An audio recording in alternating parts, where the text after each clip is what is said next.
Good morning eight class. आज हम आपका नया चैप्टर शुरू करने वाले हैं माइक्रो ऑर्गेनिज्म। माइक्रो माने छोटा सा, और ऑर्गेनिज्म तो आप समझते ही हैं, जितने भी जीव जंतु प्राणी हम आसपास देखते हैं जो उन्हें क्या बोलते हैं बेटा, ऑर्गेनिज्म। चाहे वो जीवित हो चाहे वो नॉन लिविंग हो, ठीक है। इस चैप्टर में हम क्या क्या सीखेंगे। Major group of microorganisms, microorganism के किस किस कैटेगरी में हम उसको डिवाइड कर सकते हैं, वो कितने टाइप का हो सकता है, कितने ग्रुप में हमने उसको डिवाइड किया है। Habitats of micro organisms, habitat का मतलब बेटा कि वो कहाँ रहते हैं, माइक्रो ऑर्गेनिज्म कहाँ पर रहते हैं, कहाँ पर वो ग्रो करते हैं। यूज़फुल माइक्रो ऑर्गेनिज्म, कि कौन से माइक्रो ऑर्गेनिज्म है जो हमारे लिए यूज़फुल होते हैं। कुछ यूज़फुल होते हैं बेटा और कुछ हमारे लिए हार्मफुल भी होते हैं। यूज़फुल कैसे, जो दूध को दही में कन्वर्ट कर देते हैं, तभी तो हम दही खा पाते हैं ना बेटा, दूध से दही बनती है, वो भी एक माइक्रो ऑर्गेनिज्म का ही एक तरह से यूज़फुल माइक्रो ऑर्गेनिज्म है।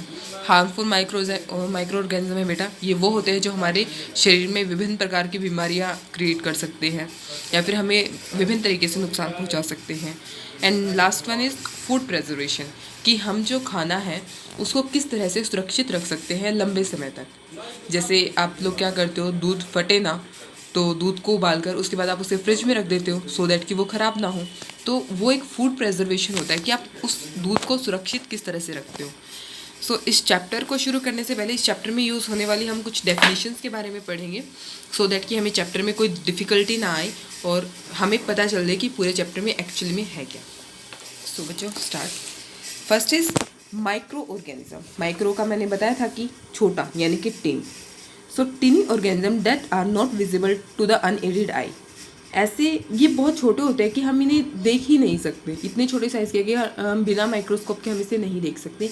सिंपल अगर हम आंखों से देखना चाहेंगे तो हम उन्हें नहीं देख पाएंगे। ऐसे बहुत से माइक्रो ऑर्गेनिज्म जो है हमारे हवा में भी प्रेजेंट होते हैं, हम उन्हें नहीं देख सकते पर हमें पता है कि ऐसे प्रेजेंट होते हैं, तभी तो मास्क वगैरह लगा के रखना चाहिए सो दैट कि आप बीमार ना हो।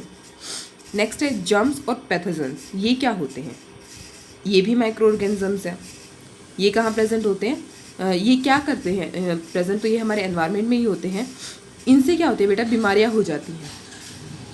खाना खाने से पहले हाथ धोना क्यों ज़रूरी होता है, क्योंकि हाथ पर जर्म्स होते हैं बेटा, वो हमें दिखाई नहीं देते, वो इतने छोटे होते हैं कि हमें दिखाई नहीं देते। हमें तो हाथ साफ ही दिखते हैं ना, पर वहाँ पर बहुत सारे जर्म्स होते हैं और उन जर्म्स को हम उस हैंड वॉश की हेल्प से दूर करते हैं।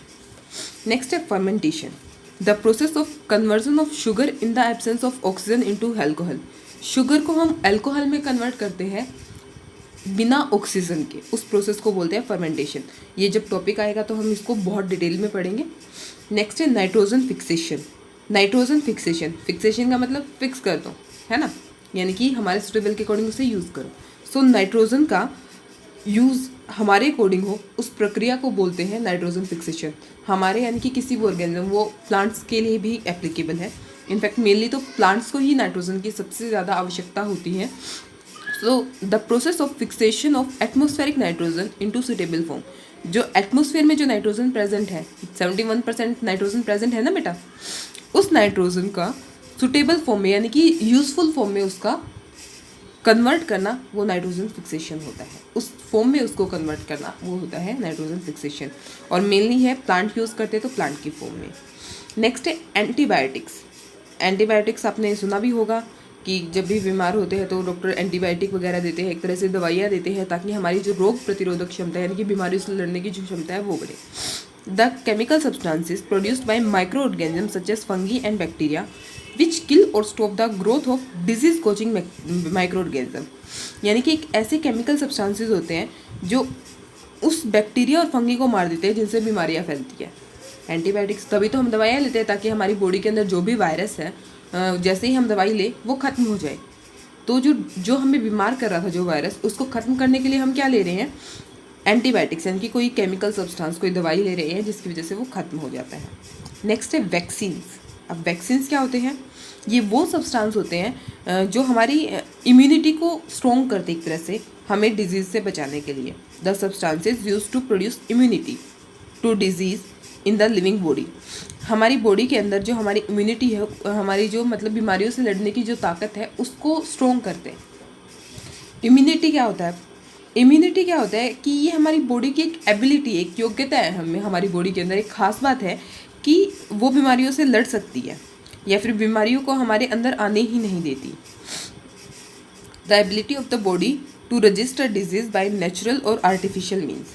हमारी बॉडी को बीमारियों से बचाती है, चाहे किसी भी तरीके से बचाए, या तो हम उसे मतलब हमारे फूड के थ्रू हमारी इम्यूनिटी को स्ट्रॉन्ग करें, अच्छा खाना खाएं जिससे कि हमारी ताकत जो है वो बढ़ेगी हमारे शरीर की बीमारियों से लड़ने की, या फिर हम दवाइयाँ लें। आर्टिफिशियल मतलब कि जो हम बाहरी रूप से या फिर दवाइयों के रूप में जो लेंगे वो आर्टिफिशियल होगा। नेक्स्ट है food preservation, the process by which spoilage of food by micro organism is prevented. Spoilage का मतलब बेटा खराब होना, यानी कि एक ऐसा तरीका जिससे जो हमारा खाना है वो बच जाए खराब होने से।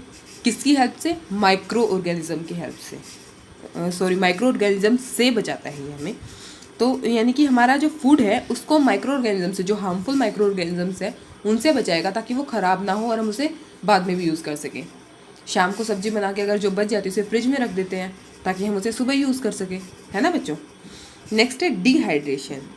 डिहाइड्रेशन क्या होता है बेटा? हमारी बॉडी में पानी की कमी का होना। Removal of water from the food material, जो हम खाना खा रहे हैं अगर उसमें पानी की कमी होगी उस प्रक्रिया को बोलते हैं डिहाइड्रेशन। गर्मियों में सबसे ज़्यादा दिक्कत होती है क्योंकि पानी कम लेते हैं, तो उससे हमारी बॉडी में पानी की कमी हो जाती है।